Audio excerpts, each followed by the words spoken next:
On this episode of The Breakdown, we're going to be taking a look at how could we not earplug-gate. We're also going to be doing an update on the Ministry of Red Tape Reduction and how they're going about cutting red tape.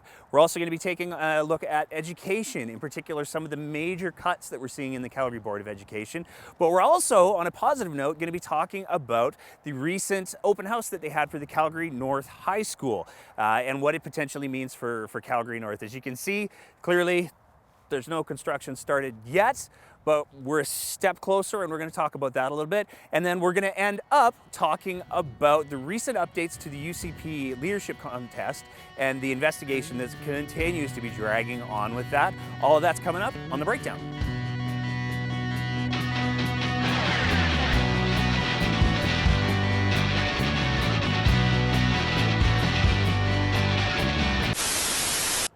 On June 20th, Minister of Justice and Solicitor General for the province of Alberta, Doug Schweitzer, held a press conference where he was updating the province about what's going on with the province's legal challenge towards the carbon tax.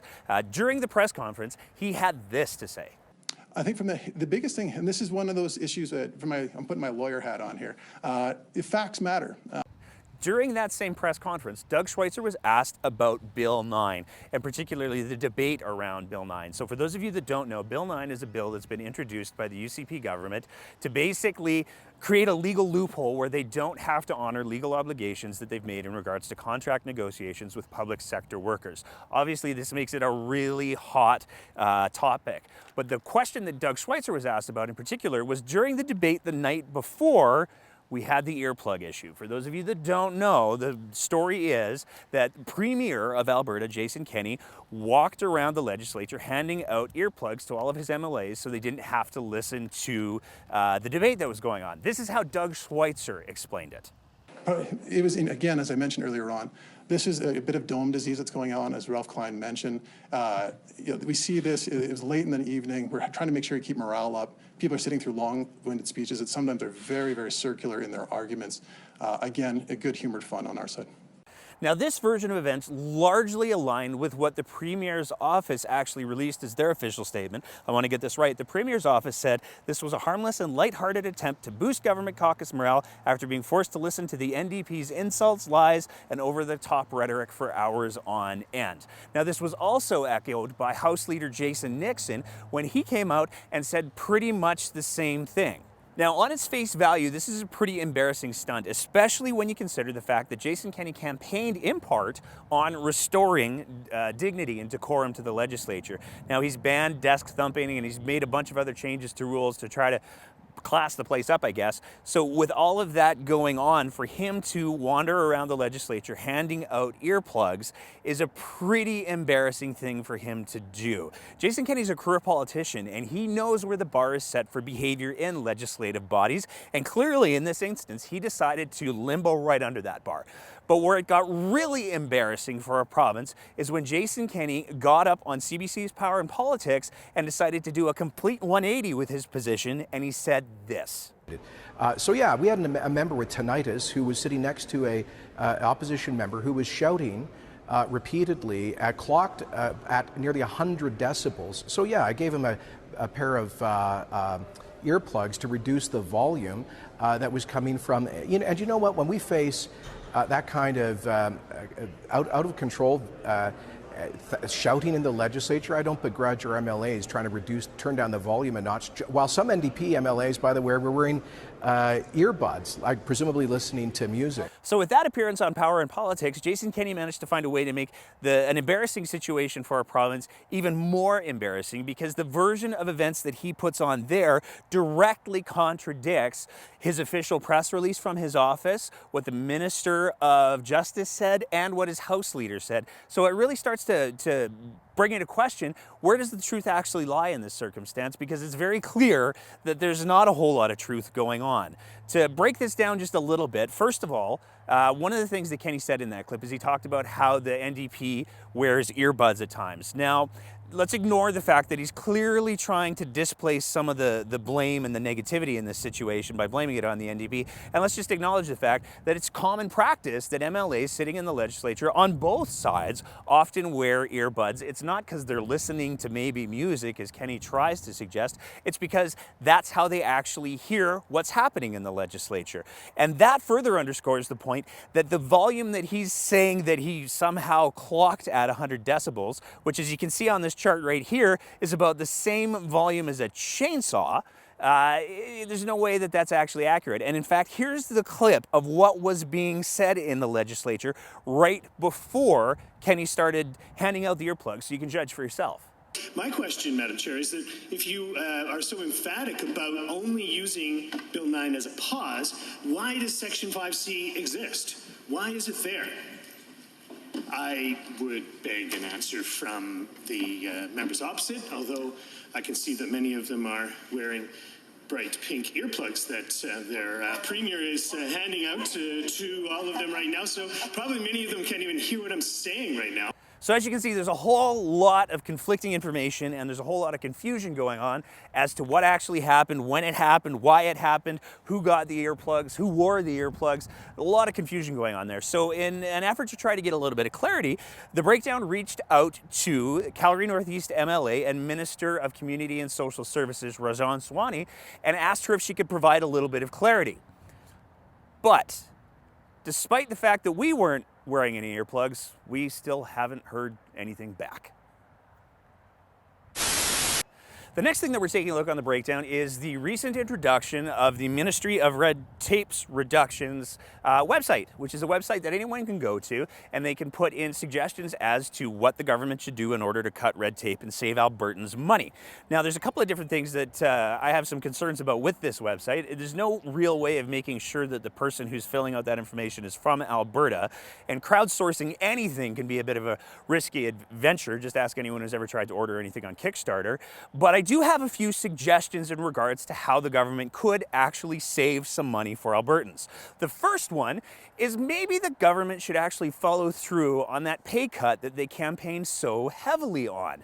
If you don't remember, here's what the UCP candidates and Jason Kenney at the time said in regards to taking a pay cut to save Albertans money.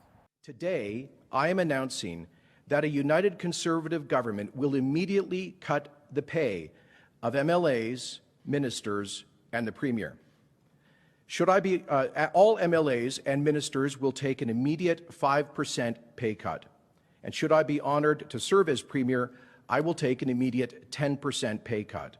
Now, I haven't seen any big press releases in regards to MLAs taking their 5% pay cut or to the Premier taking his 10% pay cut, and that seems to be the kind of thing that I would expect them to make a lot of noise about. But if there is something that I'm missing, please let me know in the comments. The next thing that I would like to suggest to the Ministry of Red Tape Reduction to consider to save Albertans money is the whole court challenge on the federal carbon tax. First of all, there's a federal election coming up right away, and if the Conservatives get elected, they've already said that they're going to do away with the whole carbon tax across the country. So there's no need to waste that $300,000 until we know for sure how that federal election goes. But even more to the point, assuming that the Conservatives don't get elected or they don't get a majority, the reality of the situation is that there are already two courts that have ruled that it is entirely within the federal government's jurisdiction to put forward a carbon tax if provinces don't meet their own responsibilities and their own obligations.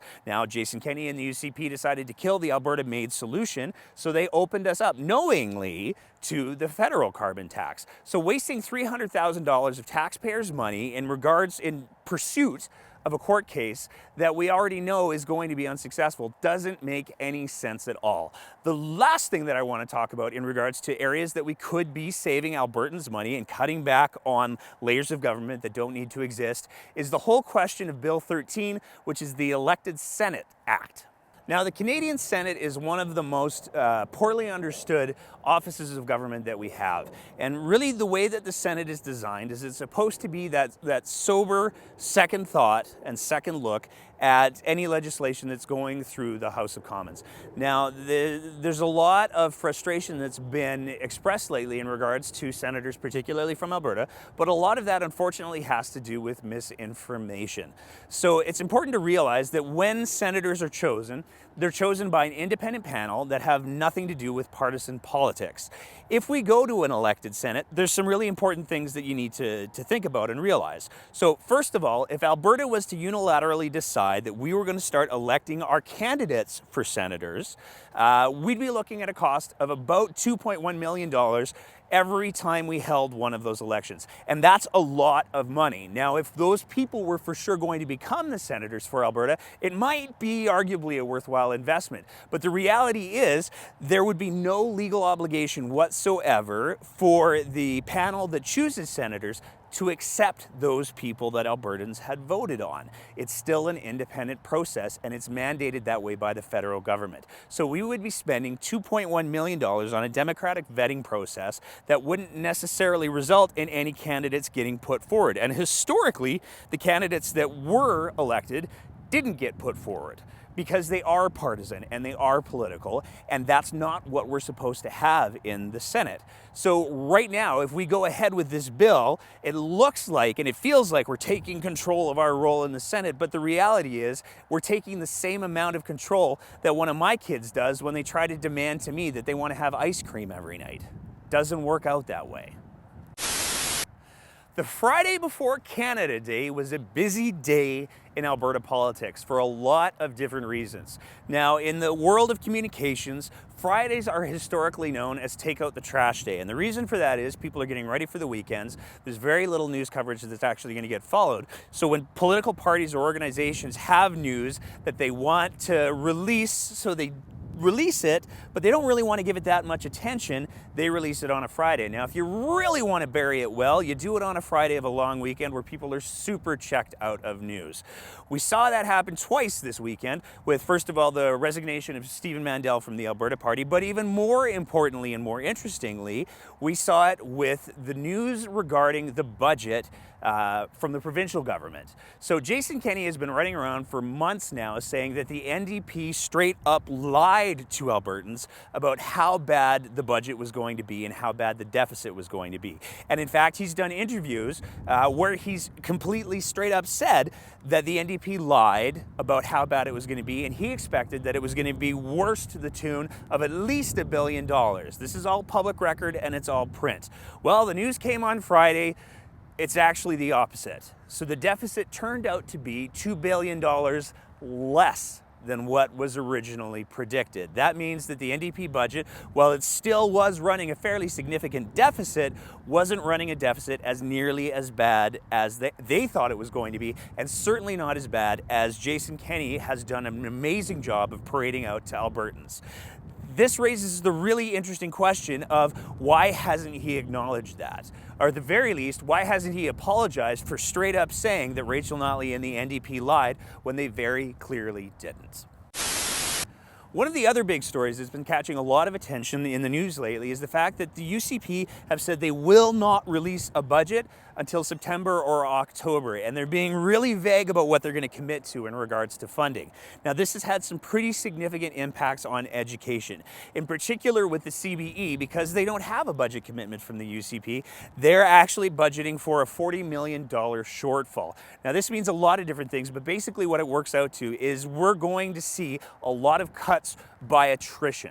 Now, what that means is they're not going to be firing teachers, but they're also not going to be rehiring teachers until they get a commitment from the UCP that they're going to get that funding. So teachers who are retiring or teachers who are on temporary contracts aren't going to be replaced. This is coming at a time when there's 1,800 new students entering the Calgary education system. So it sets all of these kids up and all of these teachers up for a whole lot of hardship and a much harder time doing well in school. On June 26th, the Calgary Board of Education held an open house over at the Nose Creek School to talk about the design for the Calgary North High School. Now, it's important to realize that while the design is being worked on and is largely complete, they're looking for feedback in regards to what people think of the school. And it was a huge turnout. By most estimates, there were 250 to 300 people who came out.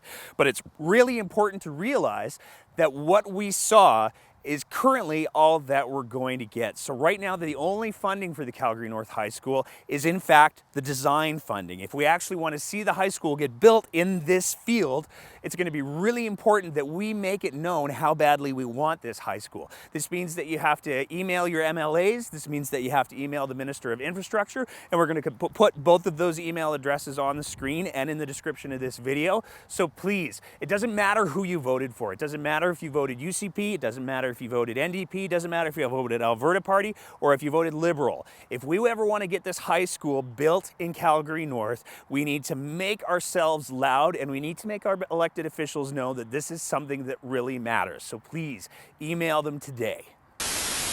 For our last segment of the breakdown this time around, we're just going to take a quick minute to talk about the news that there has been a special prosecutor that's been assigned to help the RCMP navigate their way through the investigation of the UCP leadership race. What a mouthful that was.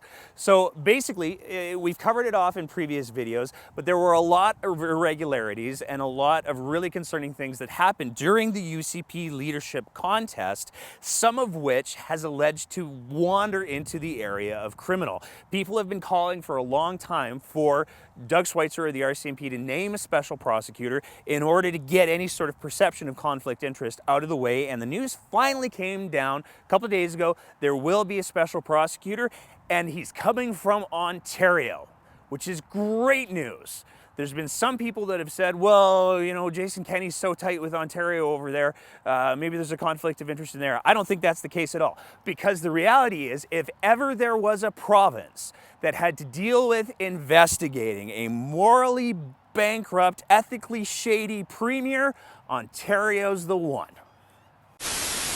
That's it for this time on the breakdown. Next time around, we've got some exciting new things that we're going to try introducing, including guests. So we're going to have some guests start to come on the breakdown, give us their perspective on not only local political issues, but as well provincial political issues. So stay tuned for that.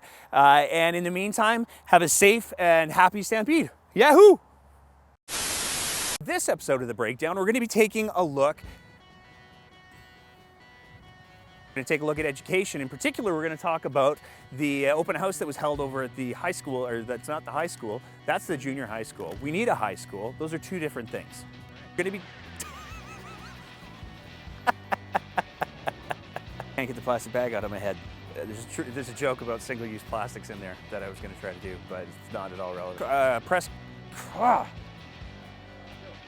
On June 20th, Minister of Justice writes, that's what he is.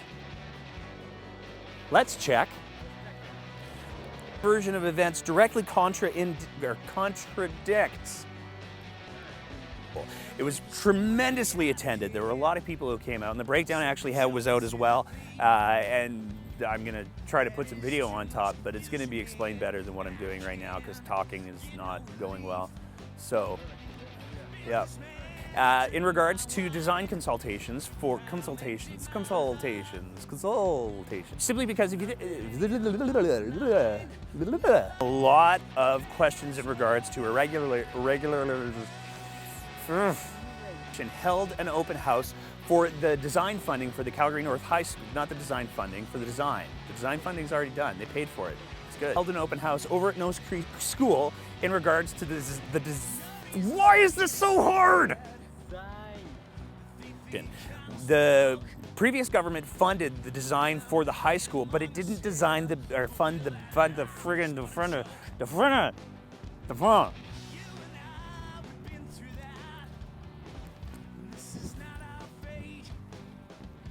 Let's do that again.